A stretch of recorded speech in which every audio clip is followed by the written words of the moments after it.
Kita tentu sering mendengar sebuah proyek pembangunan infrastruktur global Tiongkok yang dulunya dikenal dengan istilah One Belt One Road atau yang disingkat dengan OBOR, yang terus terang saja hingga saat ini masih diabaikan atau kurang diperhatikan di negara kita. Sehingga boleh dikatakan dalam tanda kutip pemahaman kita sangat terbatas atas proyek ini dan dampaknya terhadap eksistensi kita sendiri.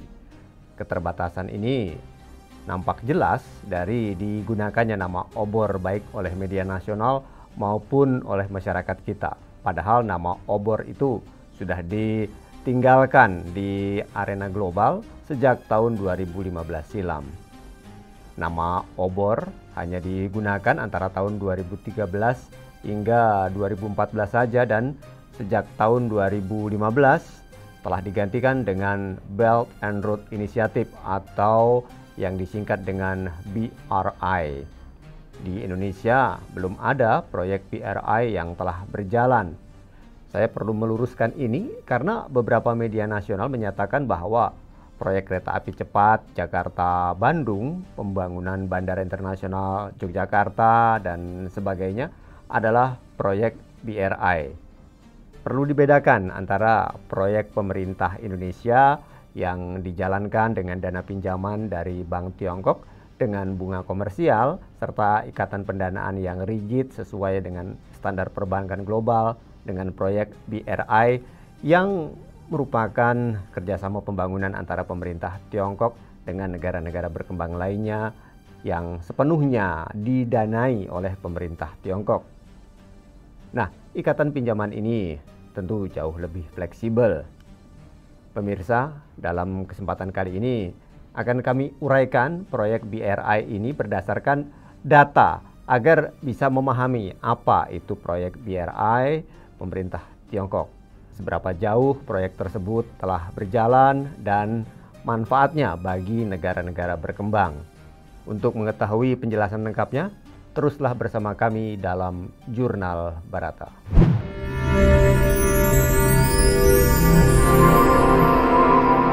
Jurnal Barata. Pemirsa, berdasarkan data dari Bank Pembangunan Asia bahwa untuk membangun infrastruktur yang layak bagi negara-negara Asia, terkecuali Tiongkok, Jepang, Korea Selatan, Taiwan, dan Singapura, dibutuhkan dana tambahan sebesar 240 triliun dolar. Dana tambahan itu pun masih di luar anggaran pemerintah yang sudah dialokasikan bagi infrastruktur. Bahkan menurut data yang dilansir media Tempo pada tahun 2017 menyebutkan bahwa ADB memprediksi kebutuhan infrastruktur di Asia dan Pasifik akan melampaui 22,6 triliun dolar Amerika hingga 2030 atau 1,5 triliun dolar Amerika per tahunnya.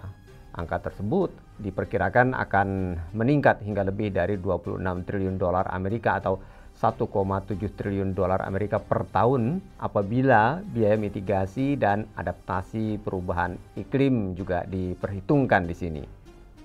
Dan berdasarkan laporan dari Bank Pembangunan Asia atau ADB, pembangunan infrastruktur di 45 negara yang dikaji oleh Bank Pembangunan Asia ini naik pesat selama beberapa dekade terakhir. Pembangunan oleh 45 negara tersebut menurut hasil studi dari Bank Pembangunan Asia telah berhasil mendorong adanya pertumbuhan, mengurangi angka kemiskinan, dan meningkatkan taraf hidup di negara-negara Asia Pasifik tersebut. Namun, meski demikian, masih terdapat kesenjangan infrastruktur yang cukup besar.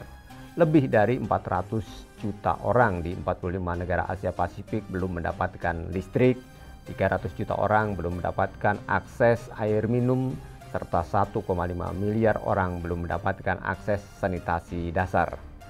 Banyak juga negara yang kekurangan pelabuhan, jalur kereta, dan jalan yang memadai.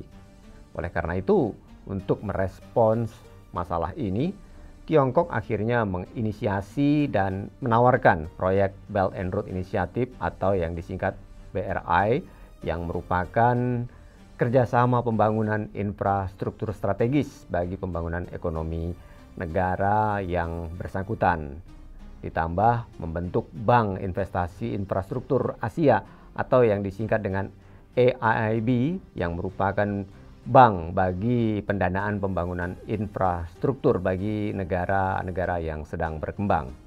Dan bank ini berpusat di Shanghai, meskipun diboikot oleh Amerika, namun pendirian bank ini tetap mendapat dukungan luas dari dunia internasional. Bahkan negara-negara sekutu Amerika seperti Australia, Inggris, Jerman, Italia, Filipina, dan Korea Selatan menyatakan bergabung dengan AIIB ini. Nah, kita kembali ke pembahasan mengenai BRI ini. Kita tahu bahwa BRI membantu kebutuhan infrastruktur strategis.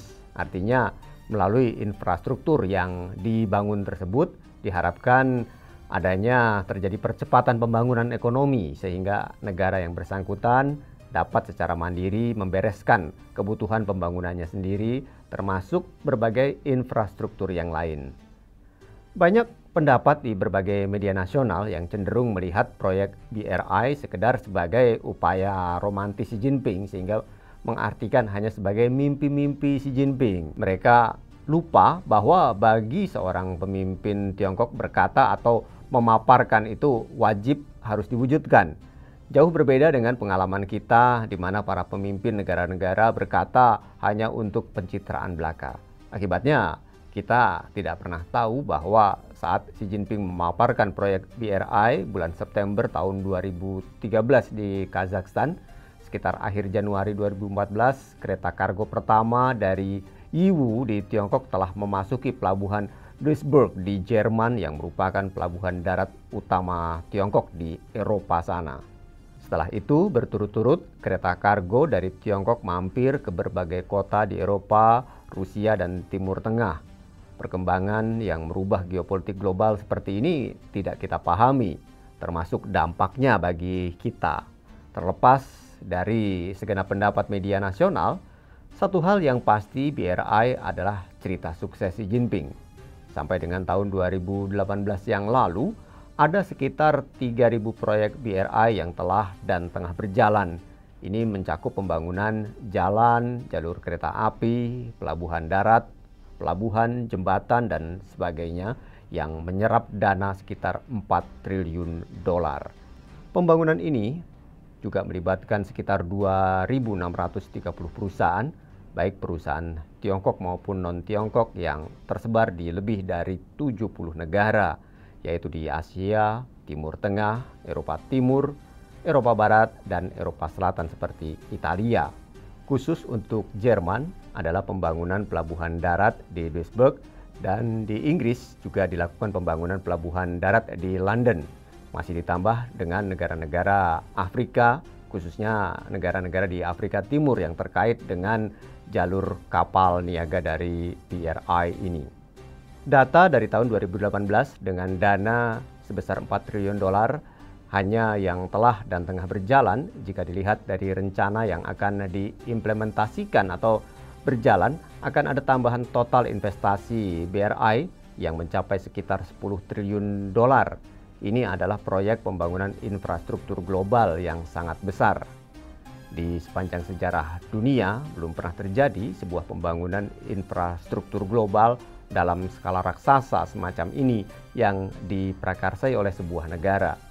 Sampai saat ini pun dari segi pendanaan sekaligus cakupan negara yang terlibat, BRI masih jauh lebih besar dari Marshall Plan Amerika dan total proyek-proyek Bank Dunia atau IMF dan bantuan negara-negara Eropa sekaligus. Fokus Tiongkok untuk tahap awal tahun 2013 hingga tahun 2015 adalah pembangunan jalur darat Tiongkok-Eropa melalui Asia Tengah, lalu Tiongkok-Rusia-Eropa, kemudian juga jalur antara Tiongkok dan Iran, lalu Tiongkok-Pakistan dan Tiongkok-Thailand. Pembangunan pipa gas antara Siberia dan Tiongkok dan pipa minyak Wadar Tiongkok. Bagi Tiongkok, tujuan awal pembangunan tahap ini adalah untuk mengurangi ketergantungan pada jalur Laut Tiongkok Selatan dan Selat Malaka yang bagi Tiongkok merupakan jalur perdagangan yang terlalu beresiko. Dengan demikian, sampai saat ini jalur darat telah terbuka dan dijalani dengan cukup masif. Dimulai dari tahun 2014 sampai dengan tahun 2016, kereta kargo dari Tiongkok telah beroperasi mencapai berbagai kota di Eropa, yaitu di Duisburg, London, Madrid, Milan, dan sebagainya. Selain itu, ada juga Teheran, Gwadar di Pakistan, dan Bangkok. Bahkan pengoperasian tersebut mendapat sambutan luar biasa oleh para pejabat Iran saat pertama kali kereta kargo dari Tiongkok masuk ke Teheran. Demikian juga jalur Tiongkok-Pakistan yang berakhir di Pelabuhan Gwadar yang merupakan jalur kereta api dan jalan raya antara Tiongkok dan Pakistan. Sedangkan jalur kereta antara Tiongkok-Thailand yang berakhir di Pelabuhan Internasional Klong Toei, Bangkok, melewati jaringan kereta api Pan-Asia. Begitu pula dengan jaringan pipa gas Trans-Siberia yang juga telah mulai berjalan. Hal ini tentu mendorong Tiongkok beralih ke energi hijau dan mengurangi ketergantungannya pada minyak. Selain itu, yang sedang dalam proses pembangunan adalah jalur kereta api Pan-Asia, khususnya jalur Bangkok-Singapura, jalur Bangkok-Myanmar, kemudian jalur antara Tiongkok dan Vietnam, Vietnam-Bangkok, dan jalur Tiongkok-Kampuchea yang kesemuanya berada di Asia Tenggara. Dan masih ditambah dengan pembangunan jalan raya dan jalur kereta cepat antara Tiongkok-Moskow-Rotterdam, hingga pembangunan jalan raya dan kereta cepat dari Tiongkok ke Iran. Selain itu pendengar, setelah jalur kereta di Asia Tenggara, beberapa proyek kecil seperti misalnya pelabuhan di Filipina, jalan raya dan kereta antara Tiongkok dan Nepal, pelabuhan darat di Venice, Italia, dan penjajakan bersama dengan Rusia untuk membuka jalur perkapalan melalui Arktik. Nah, jika jalur Arktik ini sukses dibangun, maka Tiongkok sepenuhnya akan memanfaatkan jalur laut ini bagi perkapalan karena akan lebih dekat ke Eropa. Demikian Jurnal Barata. Terima kasih. Demikian Jurnal Barata.